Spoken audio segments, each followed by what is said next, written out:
Hi, this is the date.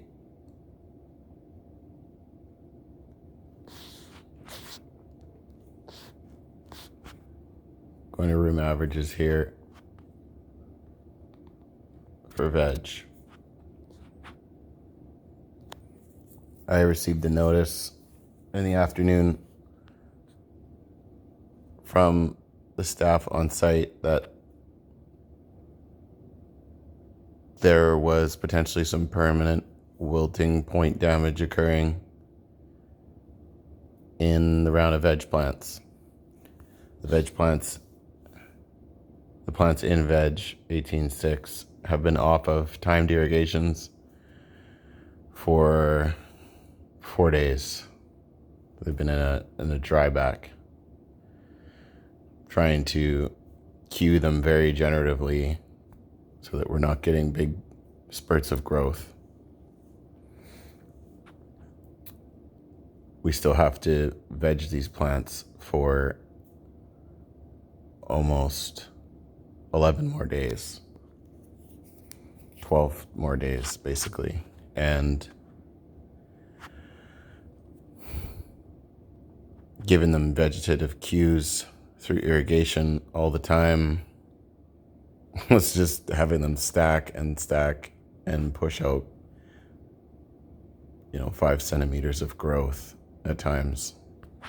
So we plan to cut them back and propagate those explants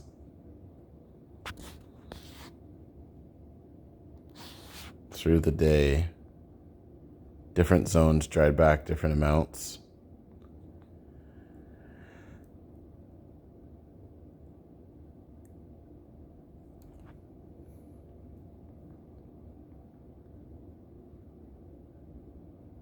A couple that dried back pretty hard today were these ones.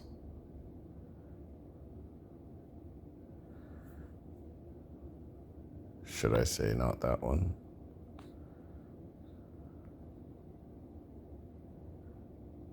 It's a decent dry back. Substrate is not cocoa. The substrate is not rockwool. The substrate is a roughly 43% organic material, and the balance is perlite, cocoa, and peat.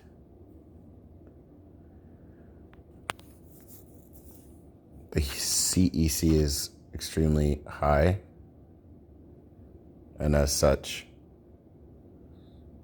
a significant amount of nutrients is still available at a relatively low volumetric water content, displayed here as substrate moisture. As the root mass of the plant increases, the volumetric water content or substrate moisture level does go up due to the nature of this app. In its phone version, if I were to go and show you some time series data from Wednesday, August 3rd, or even August 2nd until today, we'll see that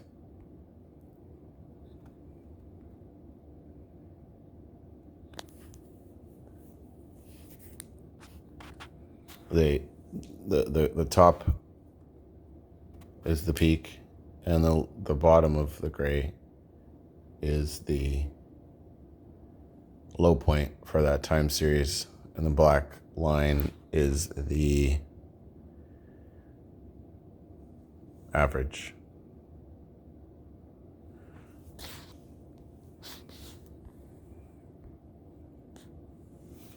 So there you're seeing the data at around the 3rd of August.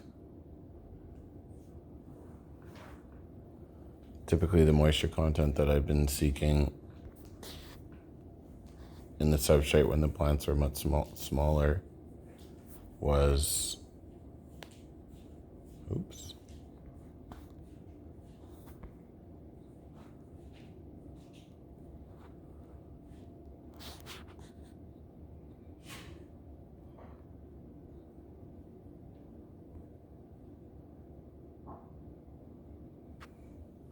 All right, this is a good graph.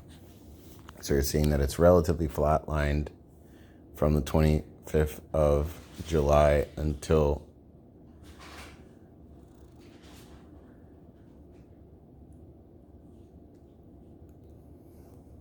over a larger period of time that would look pretty flat.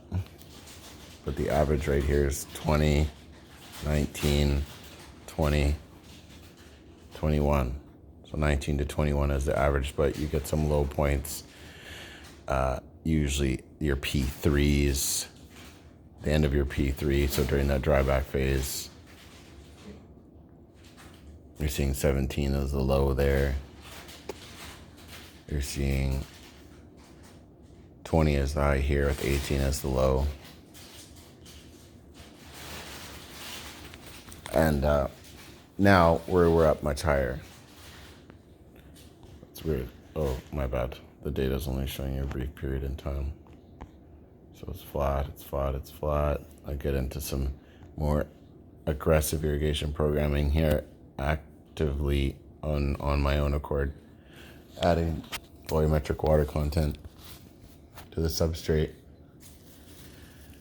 And then I just stop pretty much altogether after the 3rd. And that's where we get into this dryback, right? And then you're actually seeing today right here. So this is the 6th, and then this is the 7th. It's just representing it as such. So you're seeing that today, coincidentally, yesterday I turned off this janky humidifier that you saw in the last post, or I guess it's a reel. And the plants went into immediate transpiration.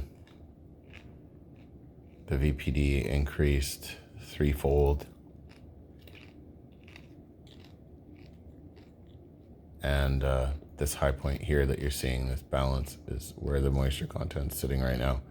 Anyway, this is not for any other purpose other than showing what you can do with different substrates. You know, this would not be possible in Rockwool to leave your substrate for X amount of days. You know, the growth is charted in this room, and because it's charted, I'm confident that while not irrigating, the plants are still going to get everything that they need. I guess the main goal of the video is to remind you that you can't just go off of one particular set of details across those 100 levers. And the goal for the group right now, when I say the group, I mean this harvest group, is to retard the growth rate as much as possible due to the timing of their induction into this vegetative state. So, you know, if we were aggressively trying to get to flower them within a reasonable time frame, we wouldn't have cut them back multiple times, and would be irrigating vegetatively every single day to get them as soon as possible to the growth stage that I want them at.